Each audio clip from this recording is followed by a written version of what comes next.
2024 లేదా 25లో డిగ్రీ లేదా బీటెక్ చదివారా? సాఫ్ట్‌వేర్ జాబ్ కోసం ఎదురు చూస్తున్నారా? అయితే కోడ్ జ్ఞాన్ 100 డేస్ కోర్సులో చేరండి. జాబ్ సాధించండి. Welcome to Suman TV. నేను మీ సుమన్ నాగ్. భార్యాభర్తల గొడవ జరిగిన తర్వాత అది గనక కోర్టుకెక్కితే పరిష్కారం గనక వెళ్ళే కొద్దీ ఇంకా తీవ్రంగా మారుతూ ఉంది. మాకైతే రైట్ రిజల్ట్ దొరకట్లేదు అనుకునేటువంటి భర్తలు చాలామంది ఉంటారు. ఎందుకు అనంటే మెయింటెనెన్స్ పేరు మీద ఫినాన్షియల్ డెత్తే చేసే వాళ్ళు చాలామంది ఉంటారు. ద సేమ్ టైం వీళ్ళు కూడా సూసైడ్ అటెంప్ట్ వరకు వెళ్ళిపోతూ ఉంటారు. ఆ మెయింటెనెన్స్ భరించలేక, చెప్పుకోలేక. అటువంటి పరిస్థితుల్లో మీకు లోవర్ కోర్ట్స్‌లో ఎక్కడా కూడా న్యాయం జరగలేదు. అలాంటప్పుడు సుప్రీంకోర్టు వరకు వెళ్ళాలి అంటే ప్రాసెస్ ఏంటి? ఏమేం గ్యాదర్ చేయాలి? ఎలా వెళ్ళాలి? అనేటువంటిది ఈరోజు మనతో పాటు హైకోర్టు అడ్వకేట్ శశికాంత్ గారు ఉన్నారు. వారి మాటలోనే తెలుసుకుందాం. నమస్కారం సార్. నమస్తే సార్. సార్, చాలామందికి ఒక్కొక్క రిలీఫ్ లాంటి విషయం ఒకటి అడుగుతున్నాను. అంటే వైఫ్ అండ్ హస్బెండ్ రిలేషన్షిప్లో గొడవ అయిపోయిన తర్వాత మెయింటెనెన్స్ కోసం కేసు వేసుకోవటము, దానికి సంబంధించి లోవర్ కోర్ట్స్లో ఆర్గ్యుమెంట్స్ ఎక్కువ జరగటము, సంబంధం లేనటువంటి జీవన విధానం నుంచి కూడా, అంటే భర్త కొంతమంది ఏం చేస్తారంటే అయిపోయిన తర్వాత ఇతని జీవన విధానానికిను వాళ్ళు అడిగేటువంటి దానికి సంబంధం ఉండదు. ఫినాన్షియల్ డెత్ చేసేస్తూ ఉంటారు చాలామంది. yes absolutely. టార్గెటెడ్గా కావాలని ఈ విధంగా ఉండకూడదు దీని జీవితం అని చెప్పి అనుకునేటువంటి వాళ్ళు ఉంటారు. వాళ్ళ కోసం మనం మాట్లాడదాం ఈ వీడియోలో. ఎలా అంటే వాళ్ళని వాళ్ళు ఏ విధంగా సేవ్ చేసుకోవాలి. ఎందుకంటే చాలామంది ప్రాణాలు పోగొట్టుకున్నటువంటి వాళ్ళు కోకొల్లలు ఉన్నారు. కొన్ని కేసెస్ బయటికి రావట్లేదు. కానీ ఎలా ఏం చేయాలి అలాంటప్పుడు? మేజర్లీ నాగరాజ్ గారు, మోస్ట్ అన్ఫార్చునేట్ ఏంటంటే మెయింటెనెన్స్ కేసు వేయగానే ఇంత మెయింటెనెన్స్ నేను కట్టలేను అని తెలిసి కూడా ఎందుకు కట్టలేవు అన్న విషయము మీరు మీ అడ్వకేట్కి చెప్పలేకపోతారు చాలాసార్లు.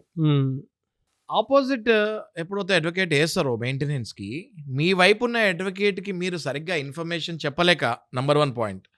నెంబర్ 2 పాయింట్, మీ అడ్వకేట్ కూడా మిమ్మల్ని అడగాల్సిన పాయింట్స్ మర్చిపోయో, లేకపోతే అవగాహన లేకో, ఎక్స్పీరియన్స్ లేకో అడగలేకపోతే మీ కేసు లోవర్ కోర్టులో ఖచ్చితంగా మీరు ఓడిపోతారు. ఓకే, ఫర్ ఎగ్జాంపుల్ నేను చెప్తాను. ఒక 20,000 ఉన్న జీతగాడు భార్య 2 లక్షల జీతం సంపాదిస్తుంది. ఒక 20,000 ఉన్న జీతగాడికి భార్య పిల్లల్ని తీసుకొని వెళ్ళిపోయింది. 50,000 మెయింటెనెన్స్ కేసు వేసింది.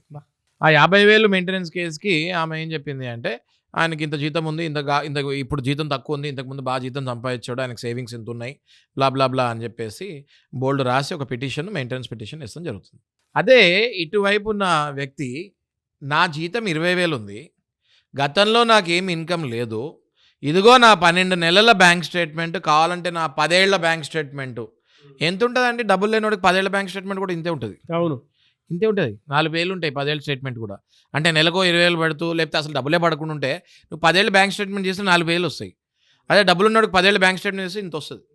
ఒక కోర్టు జడ్జి గారు ఇది చూడగానే తెలిసిపోద్ది 10 ఏళ్ళలో బ్యాంక్ స్టేట్మెంట్ ఏంటది. అలాంటి వాడిని నువ్వు 50,000 మెయింటెనెన్స్ అడుగుతున్నావు ఏంటమ్మా? నీ లైఫ్ స్టైల్ ఉండొచ్చు, కానీ అది నీ డబ్బుతో సంపాదించిన లైఫ్ స్టైల్, మీ భర్త సంపాదనతో సంపాదించిన లైఫ్ స్టైల్ కాదమ్మా. అది నీ తల్లిదండ్రులు సంపాదించిన డబ్బులతో వచ్చిన లైఫ్ స్టైలు, నువ్వు సంపాదిస్తే వచ్చిన డబ్బులతో లైఫ్ స్టైలు. దాన్ని నీ భర్త మీద రుద్దొద్దు అని పలుసార్లు హైకోర్టులు, సుప్రీంకోర్టు చెప్తాం జరిగింది. కానీ ఏం చేస్తాం నాగరాజు గారు, ఇప్పుడు మనం అన్ఫార్చునేట్లీ మనకి అవగాహన లేదు, చట్టం పట్ల అవగాహన లేదు. మనం న్యూస్ చదవము, లీగల్ న్యూసెస్ రావు. లీగల్ న్యూసెస్ కొన్ని లీగల్ జర్నల్స్లో వస్తాయి, లేకపోతే మీలాంటి వాళ్ళు ఎవరైనా దయదలిచి ఇట్లాంటి అవేర్నెస్ ప్రోగ్రాంలు అలాంటి వాళ్ళతో పెడితే పబ్లిక్కి తెలుస్తుంది తప్ప, లేకపోతే అసలు పబ్లిక్ ఏం తెలుసు, చట్టం చాలా తక్కువ తెలుసు. సో ఎప్పుడైతే మీ జీతం లేదో, ఎప్పుడైతే మీకు ఇన్కమ్ లేదో, 10 ఏళ్ళు 5 ఏళ్ళు బ్యాంక్ స్టేట్మెంట్లు 2 పేజీల్లో ఎప్పుడైతే వస్తుందో, మీరు నెలకి 50,000 ఎలా కట్టగలుగుతారు మెయింటెనెన్సు? నేను ఎలా కట్టగలుగుతాను మెయింటెనెన్స్ అన్నది మీ అడ్వకేట్కి మీరు చెప్పాలి. ఆ ప్రూఫ్స్ అన్నీ కూడా మీరు మీ అడ్వకేట్కి ఇవ్వాలి. ఇట్లాంటి మళ్ళాంటి వీడియోస్ చూసైనా ఈ పాయింట్స్ రాసుకొని మీరు ఇవన్నీ తీసి ఇవ్వాలి. ఇస్తే లోవర్ కోర్టులో మీ అడ్వకేట్ అవి తీసుకెళ్ళి ఆ ప్రూఫ్ కనుక ఇస్తే ఖచ్చితంగా మీ మెయింటెనెన్స్ అంత ఎక్కువ రాదు. ఏ 5,000 10,000 మీకు మీరు సంపాదించే దాన్ని బట్టి మెయింటెనెన్స్ వస్తుంది. మీ భార్యని కూడా నీ భర్త సంపాదన బట్టి బతకాలి, కానీ ఆశపడి నువ్వు బతకాలి అనుకుంటే ఆయన నీకు సరైన భర్త కాదు అని కోర్టు కూడా చెప్తుంది. పలుసార్లు మనం తీసుకుంటే ఇటీవల వేరే రాష్ట్రాల హైకోర్ట్స్ కూడా జడ్జిమెంట్స్ మేము ఫాలో అవుతుంటాం నాగరాజ్ గారు. ఎందుకంటే చాలాసార్లు ఏమవుతుందంటే లోవర్ కోర్ట్స్లో కేసెస్ డ్యామేజ్ అవుతాయి. అప్పుడప్పుడు హైకోర్టుకి వెళ్ళిన తర్వాత కూడా ఒకవేళ మీరు కనుక అడ్వకేట్ కరెక్ట్గా చెప్పకపోయినా, ఆయన మిమ్మల్ని కరెక్ట్గా పాయింట్స్ అడగకపోయినా, టపక్కన హైకోర్టులో కూడా మీ కేసు డిస్మిస్ అవుతాం జరుగుతుంది. అప్పుడు నేనేమంటా అంటే కొన్ని ప్రోబోనం కేసెస్ ఉంటాయి నాగరాజు గారు, మరీ బీద స్థితిలో ఉంటే మెయింటెనెన్స్ కేసెస్ సీరియస్ కేస్. అప్పుడప్పుడు ఏం చేసేస్తారు, అరెస్ట్ చేస్తారు. ఓకే, అరెస్ట్ చేసి లోపలేసేస్తారు.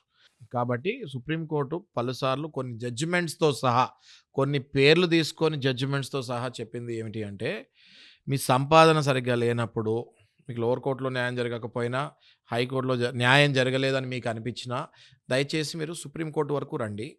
ఖచ్చితంగా ఆ జడ్జిమెంట్స్ మేమే, సుప్రీంకోర్టే కదా సార్ అవన్నీ ఇచ్చేది జడ్జిమెంట్స్, వాళ్ళ జడ్జిమెంట్స్ మళ్ళీ సుప్రీంకోర్టే కాదన్నది కదా. అవును. నువ్వు కరెక్ట్గా లోవర్ కోర్ట్స్లో ఇవ్వలేకపోయావు అనుకో, ఖచ్చితంగా మళ్ళీ ఆ డాక్యుమెంట్స్ అన్నీ యాడ్ చేసుకొని, తప్పు జరిగిపోయింది లోవర్ కోర్ట్స్లో సరే ఇవ్వలేకపోయాను, అక్కడ రిజెక్ట్ అయిపోయింది, హైకోర్టులో రిజెక్ట్ అయిపోయింది ఇది అంటే, ఖచ్చితంగా మీకు సుప్రీంకోర్టు దగ్గర నుంచి అయినా కూడా న్యాయం జరుగుతుంది అని నేను బల్లగుద్ది చెప్తున్నాను నాగరాజ్ గారు మీకు.